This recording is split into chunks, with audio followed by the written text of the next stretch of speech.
Whatever I was expecting, it wasn't this. My name's Professor, this is my assistant Ditto, and I've written a couple books. And they are the epitome of how much of the autism scale I fill. Let's start with the first book, shall we? It's on page 138 in case you're wondering. Thousands of human-animal mutant hybrids are attacking Washington, D.C., and simultaneously a massive armada of bionicle giant mechs called IGs are landing to defend the nation's capital. Quote, as the battle between awesome robot Gollum and monsters with guns continued, James, our main character, felt Mr. Russo drag him to the ground before firing another blue light into the sky. It echoed above their heads like a mix between a game of laser tag and a fireworks show. I published this! This is one example. But it's okay, I wrote that book in 5 days. How about the one that I wrote in 2 years? Oh, excuse me, 4 years. Page 66 of book 2, there is a three-headed fox mutant person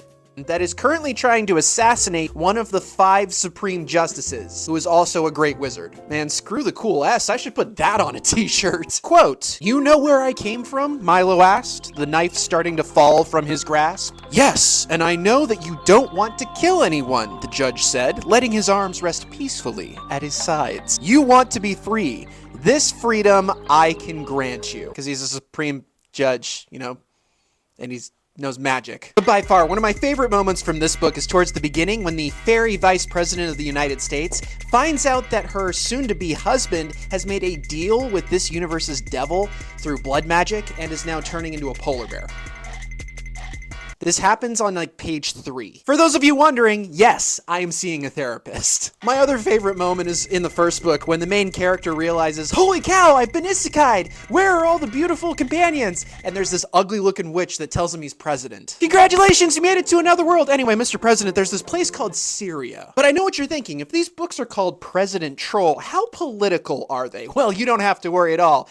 There's literally no politics. I know it's about a kid becoming president in another world, but there's no politics whatsoever. Like no political hot topics. In fact, the first book technically ends with America being, we'll say, deconstructed. Literally everything about this story is spontaneous. Whatever came to my mind, I put into those pages. We got anime, college life, monsters, the whole 9 yards. Everything's in there. I guess that brings me to like the biggest problem I'm facing as the author of this series. It was only supposed to be 1 book, but I had the genius idea to leave it on a heck of a cliffhanger. And I mean, it's a pretty good cliffhanger.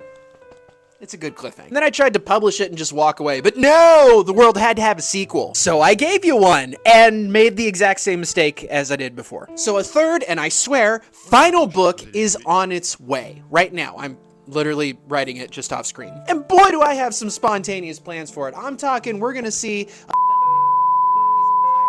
and I want to have the ending involve somebody getting skewered on the Washington Monument. And you've heard of giant monster fights. Well, how about giant How does that sound? Look, maybe I started with the wrong intentions. I literally told my audience at the time when I started writing this first book, oh, I'm doing this to prove how easy it is to write. And here we are, almost 5 years later, and I'm still writing President Troll books. I still don't recognize these as my books, though. They literally came about because of a prompt you guys picked. We somehow, through my insane brain, went from a world leader sitting in a bunker as the world ends outside to a giant yellow troll man fighting a dragon, all while his college roommates cheer him on from the sidelines. What is this? I don't know. I hesitate to bring these up in my videos because on the one hand, I want to be proud. I mean, they are actual books and I wrote them. But on the other hand, what the heck is going on in here? There is a combined 319 pages of pure, unadulterated entertainment,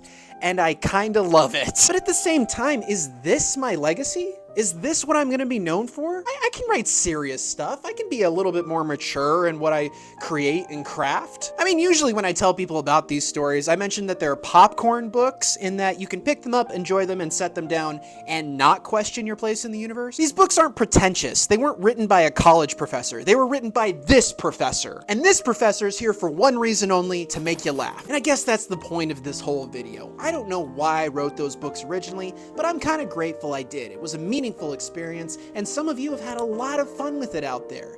So I would encourage you, if you haven't picked them up yet, give them a shot. You might like it. You can find my series called President Troll on Amazon, available in all formats from digital to physical, even hardcover, like the ones you saw me holding in this video. And feel free to write reviews or make videos reviewing this story. Critique the heck out of it. I want to see everything that I did wrong. Please tell me in the comments of this video even. If there's any advice you have for me, then please share it. I can't get any better as a writer without your help. And I plan on writing books until the day I expire, whenever that might be. So please, pick up the 2 that I've decided to share with you tonight. But that about does it for me, everybody. My name's Professor, this is my assistant Ditto, and we'll see you in the next one. Bye for now.